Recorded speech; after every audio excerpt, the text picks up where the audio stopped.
Hi everyone, welcome to another video. James here with you, and in the background you may be able to hear this album, Soiree, Future Asian Beat. This track is Nitin Sawhney, the British Asian kind of, left field pop artist.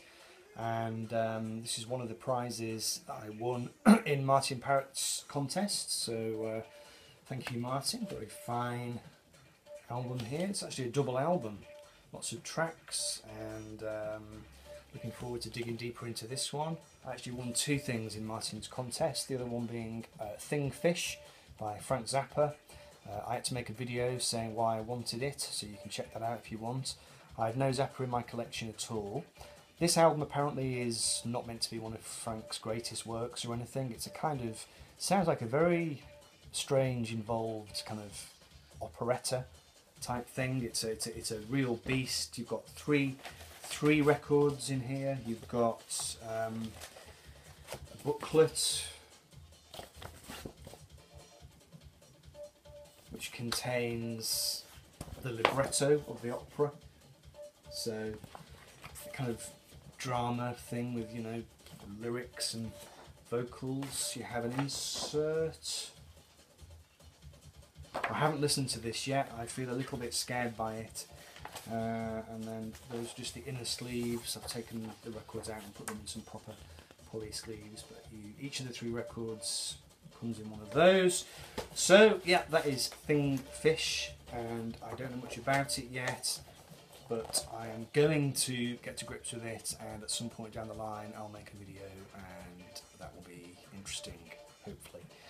Zappa. So thank you Martin, check out Martin's channel, I shall link to it somewhere up there. Okay, another contest. I won Tommy Burton's contest. Hello Tommy. He was kind enough to send me 3 albums, one of which I had already. He sent me Bridge Over Troubled Water, which I do have.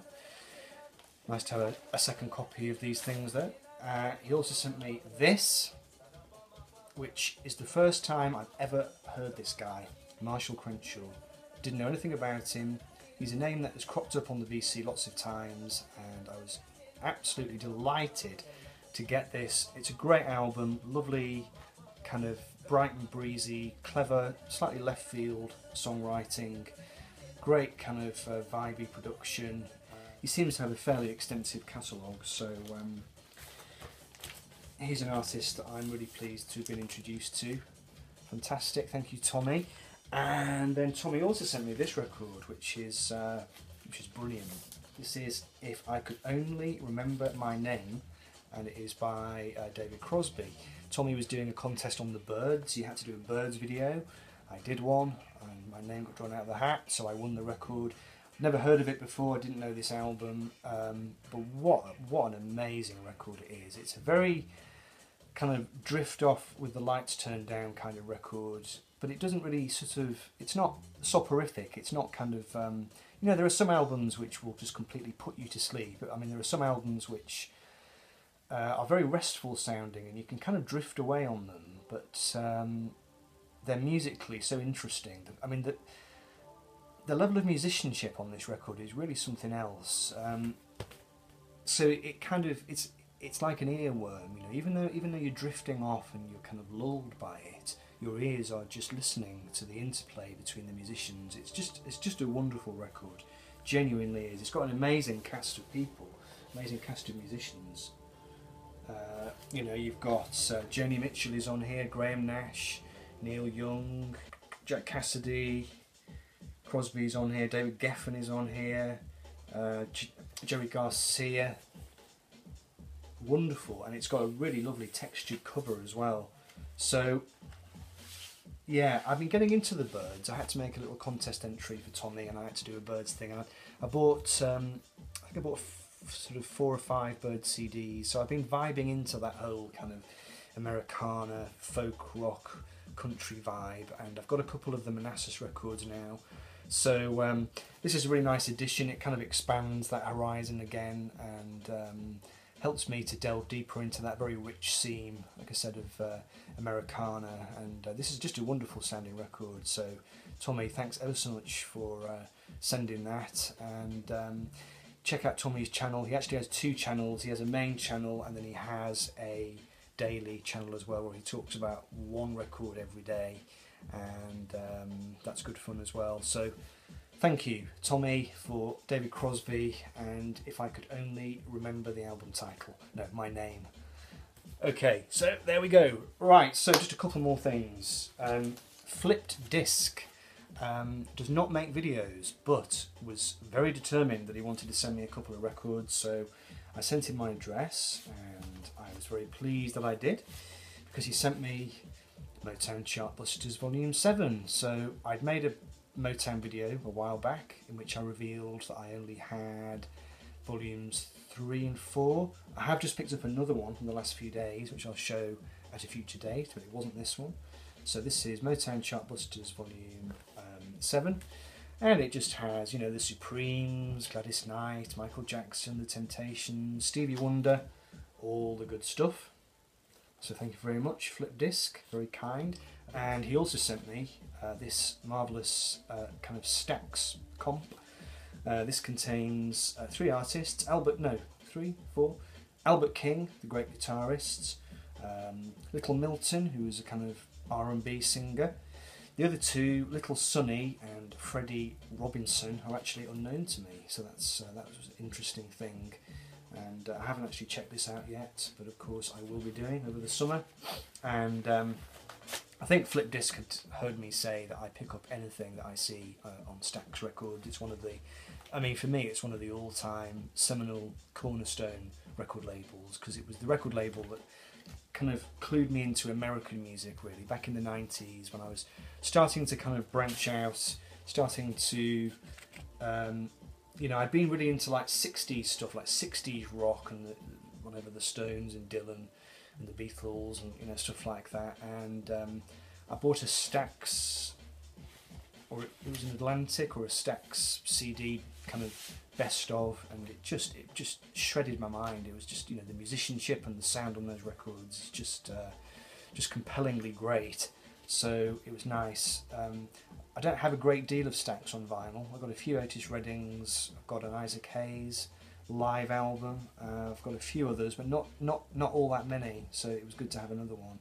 So Flip Disc, thank you very much indeed. I would recommend your channel and your videos if you made any, which you don't, but never mind.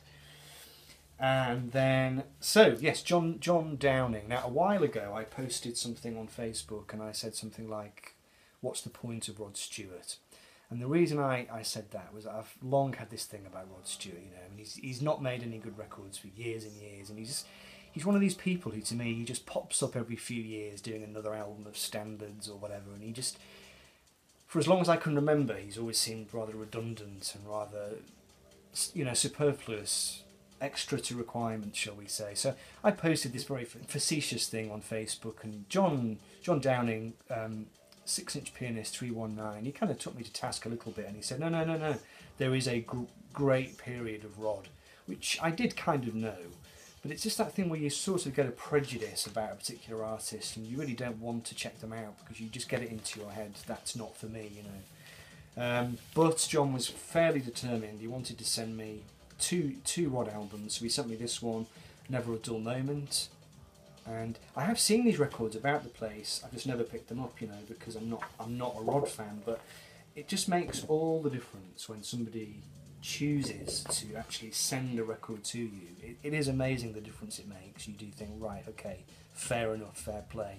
And I did listen to this album and I enjoyed it tremendously. I mean, I did know the kind of music that Rod made back in the day. It's very kind of earthy, rootsy, stonesy. Obviously it sounds like the Faces. You've got his voice, which is inimitable, really, you know. I think John's right as well, you know, Rod is a great interpreter. It's, you know, he didn't just write songs, he kind of interpreted songs by other people. This is Every Picture Tells a Story. Not sure which of the two came first in line, but this one contains Maggie May, of course. It also contains a version of That's All Right, the Arthur Big Boy Crudup song, which was made famous by Elvis Presley, of course.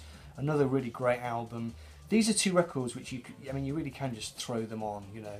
Rod albums, they don't sort of make too many demands of you. They kind of just have a feel, they have a groove to them, they have a nice sound.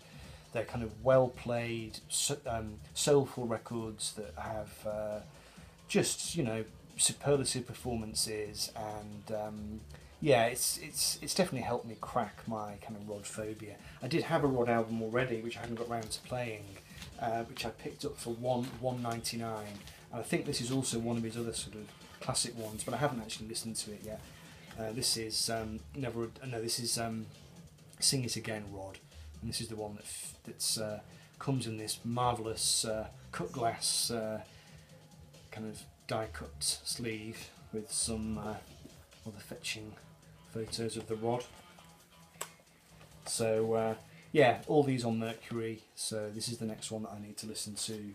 So yeah, John, thank you very much indeed. I much appreciated you helping me to unleash my my inner Rod. Yeah, so there was one last thing which Matt Hayes sent me. He sent me a wonderful kind of home recorded 4 CD box set of 80s songs, like a kind of mix CD thing which he mixed himself, which I've just realised my partner's gone off in the car with the kids, and it's in the car. I've been listening to it in the car. I know he sent it to a few different people, and it was a really, really interesting mix of stuff. You know, I'm not big up on 80s pop. I kind of drifted away from the 80s pop charts because I got into metal from about maybe 83, 84 onwards. So there was a lot of stuff on those CDs I didn't know, and which I really enjoyed.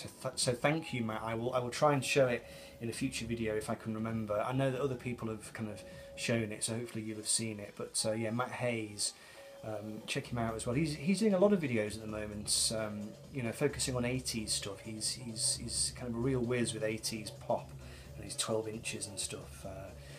You know, really interesting stuff, because like I said, it's not an area of music that I know a lot about, but it makes me feel very nostalgic now. It's quite odd to feel nostalgic about music that you didn't really listen to at the time.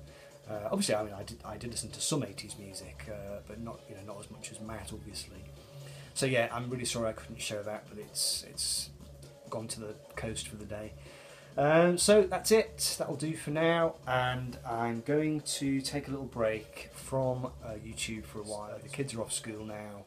It's going to get more and more difficult to make videos, and I kind of feel like I need a rest anyway. I've been making videos now non-stop since this time last year, pretty much. You know, it's been very relentless, I suppose, and just want to say a huge thank you to all the people who've been tuning in and, you know, watching and commenting. I've had a lot of really amazing correspondence with people over the last few months. It's felt like a very busy time, you know, and I've just been really enjoying it. But I think I think a rest is a good thing. So if you don't see me now for a few weeks, if I don't comment on your videos, it's just because I've kind of tuned out for a while. But rest assured, when we come kind of heading into autumn, I'll start trying to catch up on what I've missed, and then I'll be back making videos before you know it.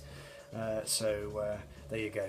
Okay folks, I hope you have a wonderful summer, and thanks once again to all subscribers old and new, and I'll see you soon. Take care. Bye bye.